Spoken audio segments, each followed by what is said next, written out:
Certains détracteurs de l'islam disent que le prophète Mohammed, que la paix et les bénédictions d'Allah soient sur lui, aurait déclaré qu'il ne sait pas ce qui lui arrivera, ni ce qu'il adviendra des croyants. Ils insinuent même qu'il conduirait les musulmans en enfer. Aujourd'hui, nous allons démystifier cette affirmation en examinant le contexte complet et en nous appuyant sur les enseignements du Coran. Le verset souvent cité est le suivant, Sourate 46, verset 9. Dit: je ne suis pas une innovation parmi les messagers, et je ne sais pas ce que l'on fera de moi, ni de vous.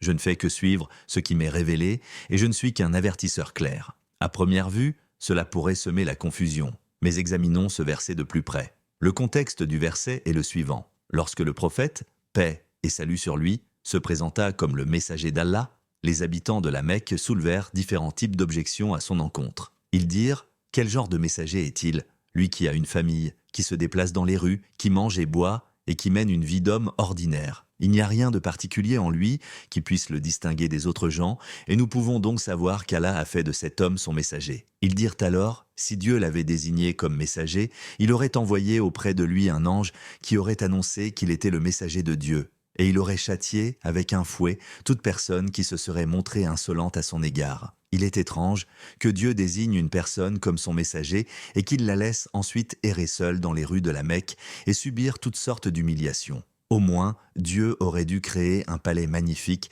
et un jardin fleuri pour son messager. Il n'aurait pas dû dépendre des ressources de sa femme. En outre, ces gens exigeaient de lui différentes sortes de miracles et lui demandaient des nouvelles de l'invisible. Ils pensaient que le fait d'être le messager de Dieu signifiait qu'il devait posséder des pouvoirs surnaturels, de sorte que les montagnes se déplacent sur son ordre et que les déserts se transforment immédiatement en champs verdoyants. Il devait avoir la connaissance des événements passés et futurs et de tout ce qui est caché aux autres. Une réponse à cette question a été donnée dans ces phrases, et chaque phrase contient un ensemble de significations. Tout d'abord, il est dit: je ne suis pas une innovation parmi les messagers. C'est-à-dire que ma mission de messager n'est pas un événement nouveau en son genre dans le monde, de sorte que vous pouvez avoir une certaine hésitation sur les caractéristiques d'un messager. De nombreux messagers sont venus au monde avant moi, et je ne suis pas différent d'eux. Jamais un messager n'est venu sans avoir de famille, sans manger et sans boire, sans vivre une vie ordinaire. Jamais un ange n'est descendu pour accompagner un messager se promener dans les rues, annoncer sa prophétie et porter un fouet devant lui. Jamais des jardins et des palais n'ont été créés pour un messager, et jamais un messager n'a été épargné par les épreuves que je subis. Jamais un messager n'a fait de miracle par sa propre puissance, ni n'a tout appris par son propre savoir. Alors, comment se fait-il que vous ayez avancé ces critères étranges pour juger de ma prophétie? Ensuite, il est dit: et je ne sais pas ce que l'on fera de moi, ni de vous.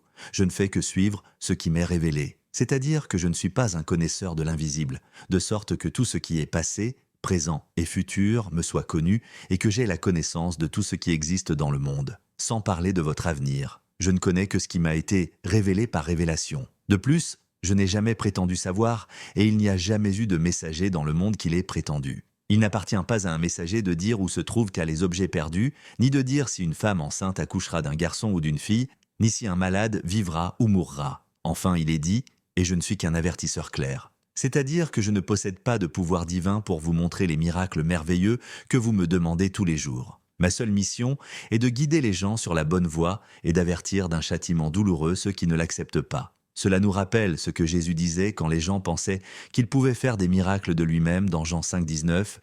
Jésus reprit donc la parole et leur dit: en vérité, je vous le dis, le Fils ne peut rien faire de lui-même. Le Coran a promis le paradis à tous ceux qui ont pris Allah pour Seigneur, ceux qui disent: notre Seigneur est Allah, et qui se tiennent dans le droit chemin, les anges descendent sur eux. N'ayez pas peur et ne soyez pas affligés, mais ayez la bonne nouvelle du paradis qui vous était promis. Sourate Fussilat, verset 30.